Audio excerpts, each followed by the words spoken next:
আসসালামু আলাইকুম everyone, welcome back to my channel J couples diary. কেমন আছেন সবাই? আশা করি আল্লাহর অশেষ রহমতে আপনারা সবাই অনেক বেশি ভালো আছেন। আলহামদুলিল্লাহ, আমরাও ভালো আছি। বরাবরের মতো নতুন আরও একটি ব্লগ নিয়ে হাজির হয়ে গেলাম। আশা করি ব্লগটি আপনাদের কাছে অনেক বেশি ভালো লাগবে। আজকে ব্লগটি আমি রাত থেকে শুরু করেছি।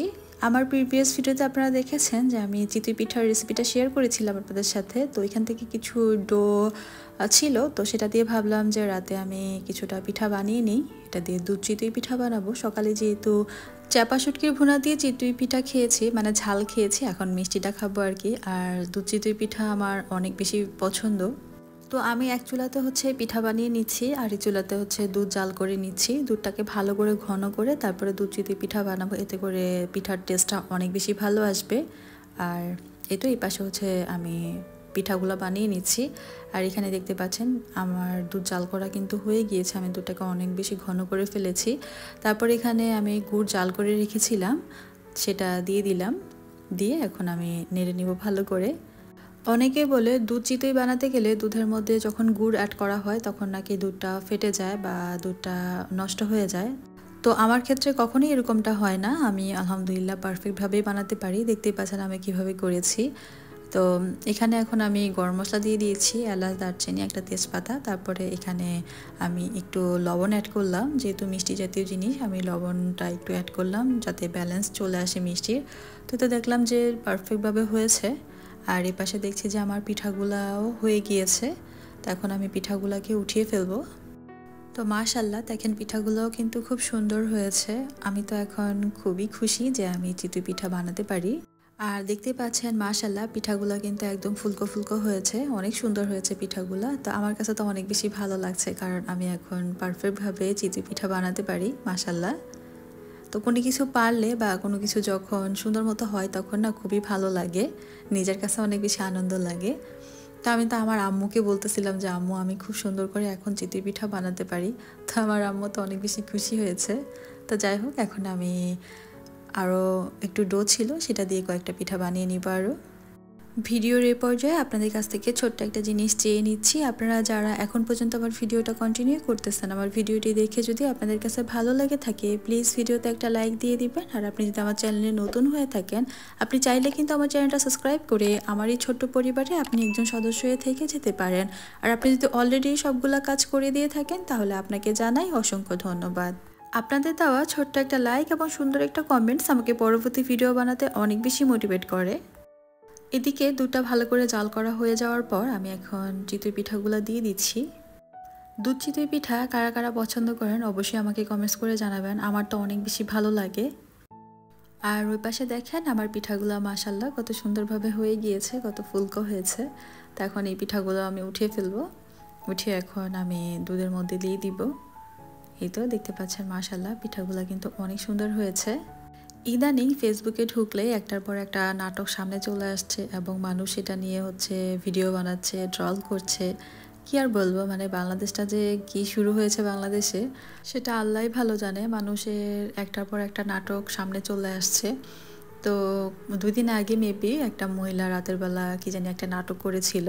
তো সেটা আমি রাতের বেলা মিস করে ফেলেছি শুধুমাত্র ঘুমের কারণেই। আসলে আমার এই ঘুমের কারণে আমি যে জীবনে কত কিছু মিস করছি সেটা আল্লাহই ভালো জানে। তো সকালবেলা উঠেই আমি এই ভিডিওগুলো দেখছিলাম আর খুবই হাসি পাচ্ছিল। আর এদিকে দেখেন চিতই পিঠা কিন্তু আমার অলমোস্ট হয়ে এসেছে। আমি সবশেষে কোরানো নারকেল দিয়ে দিলাম, ফ্রেশ নারকেলটাই আমি দিয়েছি। আর একটু বেশি করেই দিয়েছি যাতে চিতই পিঠাটা খেতে অনেক বেশি মজা লাগে।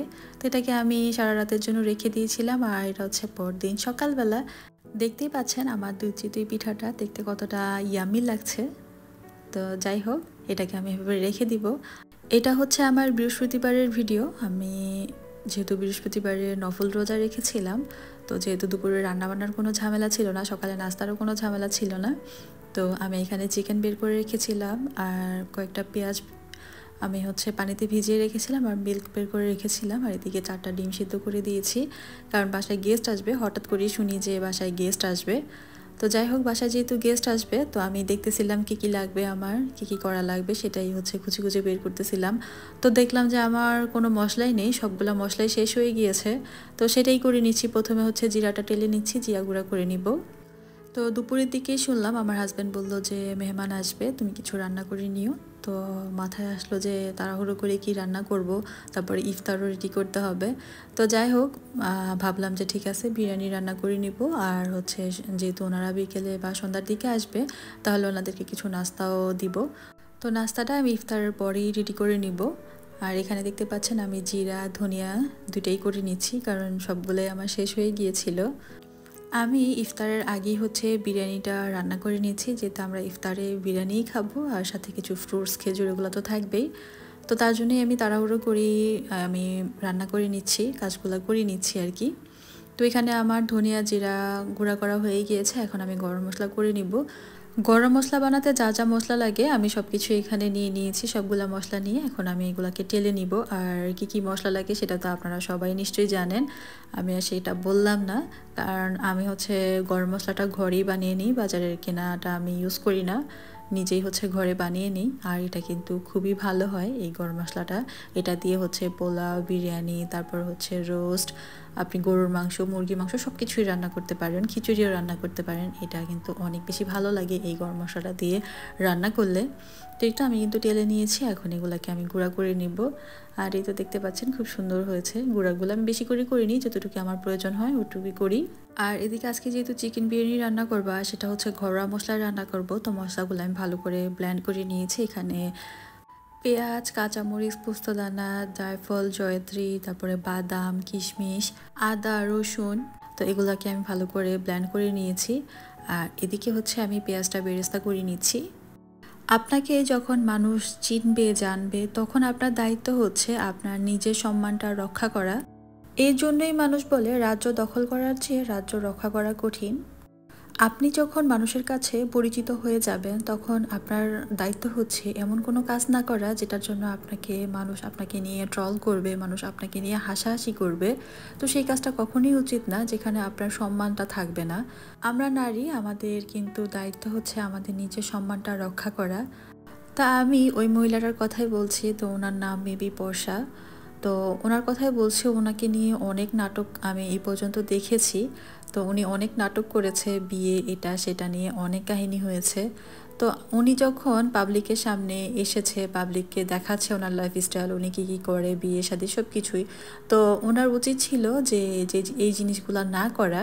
তারপর উনি একটার পর একটা নাটক করেই যাচ্ছে, তারপর মানুষ ওনাকে কিছু বলবে না তা তো হয় না, তাই না?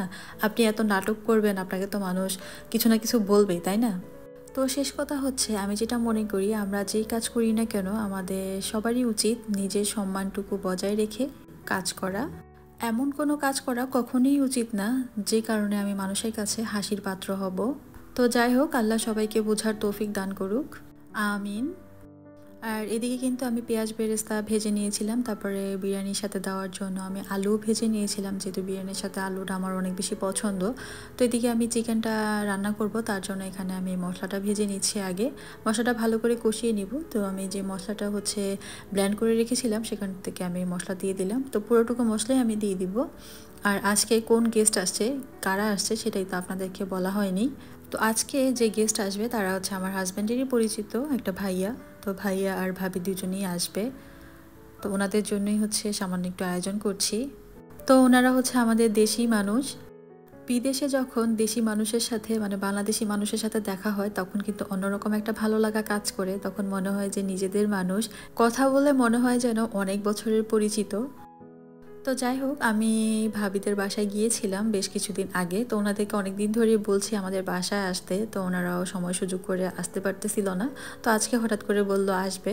তো হঠাৎ করেই হচ্ছে আমি কি করব ভেবে পাচ্ছিলাম না, তো ভাবলাম যে ঠিক আছে চিকেন বিরিয়ানিটাই করে ফেলি, যেহেতু মাগরিবের পরেই আসবে, তো রাতের বেলা তো না খেয়ে যেতে দিব না। তো যাই হোক, এখন আমি চিকেন বিরিয়ানিটা রান্না করে নিচ্ছি, চিকেনটা দিয়ে দিলাম, মশলাটা ভালো করে কষিয়ে নিয়েছি। আর এই তো দেখতে পাচ্ছেন মশলাটা ভালো করে কষিয়ে নেওয়ার পর আমি চিকেনটাও ভালো করে কষিয়ে নিচ্ছি। আর আজকে কিন্তু আমি আমার বানানো ঘরের মশলা দিয়েই হচ্ছে চিকেন বিরিয়ানিটা রান্না করব, সেটা তো আমি আগেও বলেছি। তো যাই হোক, এখন আমি দিয়ে দিচ্ছি টক দই। চিকেন বিরিয়ানি রান্না করা তো খুবই সহজ, আমার সব আপুরাই হচ্ছে রান্না করতে পারে, তো আমি যেভাবে করছি সেটাই শেয়ার করছি আপনাদের সাথে। আর বিরিয়ানি পছন্দ করে না এরকম মানুষ তো খুঁজে পাওয়া মুশকিল। ছোট বড় সবাই হচ্ছে বিরিয়ানি অনেক বেশি পছন্দ করে। তো কি আর বলবো, আমারও অনেক বেশি পছন্দ হচ্ছে বিরিয়ানি। তো এখানে আমি কয়েকটা গোলমরিচ দিয়ে দিলাম, দিয়ে একটু ভালো করে নেড়ে চেড়ে আমি চিকেনটা রান্না করে নিব।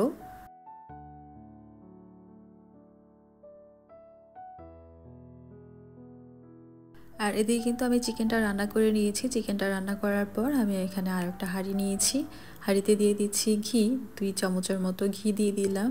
দিয়ে আমি এখানে সামান্য একটু পেঁয়াজ কুচি দিয়ে দিলাম, দিয়ে আমি এটাকে একটু ভেজে নিব। পেঁয়াজটা ভেজে নেওয়ার পর আমি এখানে চালটা ভেজে নিব। আসলে এখানে আমি চালটা ভাজার জন্যই হচ্ছে সামান্য একটু ঘি দিয়েছি আর পেঁয়াজ দিয়েছি, দিয়ে পোলা চালটা আমি ভালো করে ভেজে নিব। আমি রান্না করার সময় ভেবেছিলাম ওই হাঁড়িতেই আমার রান্নাটা হয়ে যাবে, পরে দেখলাম যে না, ওইটা অনেক ছোট হয়ে যাবে, তার জন্য এই বড় হাঁড়িটা আবার নিয়েছি। তো যাই হোক, আমি চালটাকে ভালো করে ভেজে নিচ্ছি। পোলাও, বিরিয়ানি অথবা খিচুড়ি যেটাই রান্না করা হয় না কেন, চালটা যদি ভালো করে ভেজে নেওয়া হয় তাহলে এটার টেস্ট কিন্তু দ্বিগুণ হয়ে যায়। তো চালটাকে আমি কিছুক্ষণ ভেজে নিয়েছিলাম, এখন আমি চিকেনটা দিয়ে দিয়েছি। রান্না করে রেখেছিলাম যে চিকেনটা, সেটাই দিয়ে দিলাম। দিয়ে আমি এরপরও ভালো করে চালটাকে এই মশলার সাথে, চিকেনের সাথে ভালো করে আমি নেড়ে চেড়ে চালটাকে আরেকটু ভেজে নিব।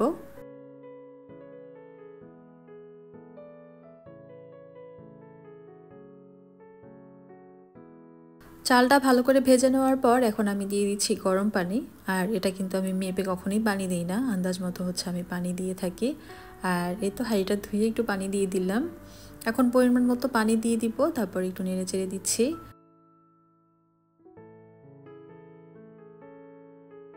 আর এখন দিয়ে দিচ্ছি মিল্ক।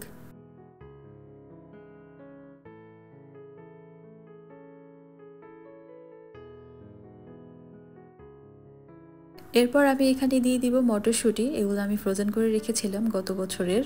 তো সেটাই দিয়ে দিলাম, আর দিয়ে দিলাম কয়েকটা কাঁচামরিচ।